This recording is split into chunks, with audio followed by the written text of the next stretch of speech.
ದಿನದಿಂದ ದಿನಕ್ಕೆ ದುಸ್ತರವಾಗ್ತಾನೆ ಇದೆ ಚಾಲಕರ ಬದುಕು.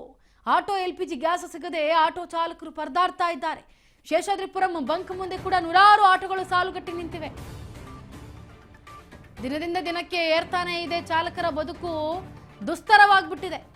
ಆಟೋ ಎಲ್ಪಿಜಿ ಗ್ಯಾಸ್ ಸಿಗದೆ ಆಟೋ ಚಾಲಕರು ಪರದಾಡ್ತಾ ಇದ್ದಾರೆ ದಿನದಿಂದ ದಿನಕ್ಕೆ. ಶೇಷಾದ್ರಿಪುರಂ ಬಂಕ್ ಮುಂದೆ ನೂರಾರು ಆಟೋಗಳು ಸಾಲುಗಟ್ಟಿ ನಿಂತಿವೆ. ಗ್ಯಾಸ್ ಸಿಗುತ್ತೋ ಇಲ್ವೋ ಅಂತ ಆತಂಕದಲ್ಲೇ ಇದ್ದಾರೆ ಚಾಲಕರು. ಕಳೆದ 2 ದಿನಗಳಿಂದ ಎಲ್ಪಿಜಿ ಗ್ಯಾಸ್ ಸಿಗದೆ ಚಾಲಕರ ಪರದಾಟ ಗೋಳ ತೀರದು. ಬಂಕ್ ಮುಂದೆಯೇ ಆಟೋಗಳನ್ನು ನಿಲ್ಲಿಸಿ ಚಾಲಕರು ಅಸಮಾಧಾನವನ್ನ ಹೊರಹಾಕ್ತಾ ಇದ್ದಾರೆ. ಆಟೋ ಚಾಲಕರ ಪರದಾಟವನ್ನ ಯಾವ ಸರ್ಕಾರವೂ ಕೂಡ ಗಮನಿಸ್ತಾ ಇಲ್ಲ ಅನ್ನೋ ರೀತಿಯಲ್ಲೇ ಇದೆ ಇದು.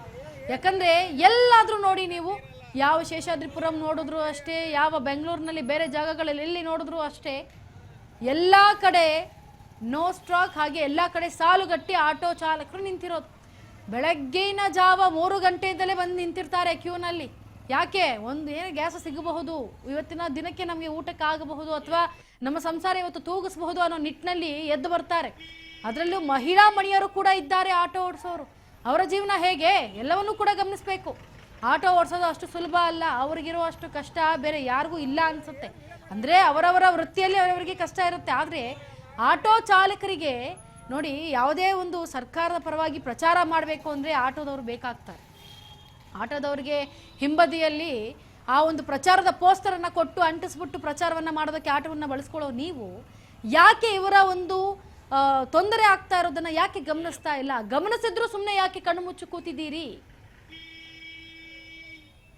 ಅದೇನು ಈಗ ಗ್ಯಾಸ್ ಇದೆ ಅಂತ ಒಂದು ಕಡೆ ಸರ್ಕಾರ ಹೇಳಿ ಸಾಮಾನ್ಯ ಜನರಲ್ಲಿ ಆಟೋ ಚಾಲಕರಿಗೆ ಈಗ ಗೂಬೆಯನ್ನು ಕೂರಿಸ್ತಾ ಇದೆಯೋ, ಅಥವಾ ಗ್ಯಾಸ್ ಇದ್ರೂ ಕೂಡ ಈ ಒಂದು ಅಭಾವ ಏನು, ಗ್ಯಾಸ್ನ ಅಭಾವ ಹೆಚ್ಚಾಗಿರೋದ್ರಿಂದ ಈ ಒಂದು ಏನು LPG ಅಥವಾ ಈ ಒಂದು CNG ನೋ ಸ್ಟಾಕ್ ಅನ್ನೋ ಒಂದು ಬೋರ್ಡನ್ನು ಹಾಕ್ಕೊಂಡು ಅಲ್ಲಿನ ಬಂಕ್ ಮಾಲೀಕರುಗಳು ಇದನ್ನು ಅಡ್ವಾಂಟೇಜ್ ಆಗಿ ತಗೊಂಡು ಈಗ ಸರ್ಕಾರ ಪ್ಲಸ್ ಈಗ ಜನಸಾಮಾನ್ಯರಲ್ಲಿ ಇದರ ಜೊತೆಗೆ ಆಟೋ ಚಾಲಕರಿಗೆ ಗೂಬೆ ಕೂರಿಸ್ತಾ ಇದ್ದಾರೋ ಗೊತ್ತಾಗ್ತಾ ಇಲ್ಲ.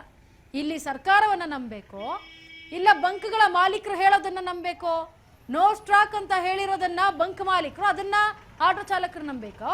ಅಥವಾ ಸರ್ಕಾರ ಇಲ್ಲ ನಮ್ಮಲ್ಲಿ ಇದೆ, ನಮ್ಮಲ್ಲಿ ಗ್ಯಾಸ್ ಇದೆ, ನಾವು ಕೊಡ್ತೇವೆ, ನಾವು ಪೂರೈಕೆ ಮಾಡಿದ್ದೇವೆ, ಈ ರೀತಿ ಹೇಳಿಕೆ ಗೊಂದಲಗಳ ಹೇಳಿಕೆಯನ್ನು ಕೊಟ್ಟ ಮೇಲೆ ಒಂದು ಕಡೆ ಈಗ ಏನು ಬಂಕ್ಗಳ ಮಾಲೀಕರು ಕೂಡ ನೋ ಸ್ಟಾಕ್ ಅಂತ ಬೋರ್ಡ್ ಹಾಕಿದ್ಮೇಲೆ ನೀವು ಯಾಕಲ್ಲಿ ಹೋಗಿ ತನಿಖೆಯನ್ನು ಮಾಡಬಾರ್ದು?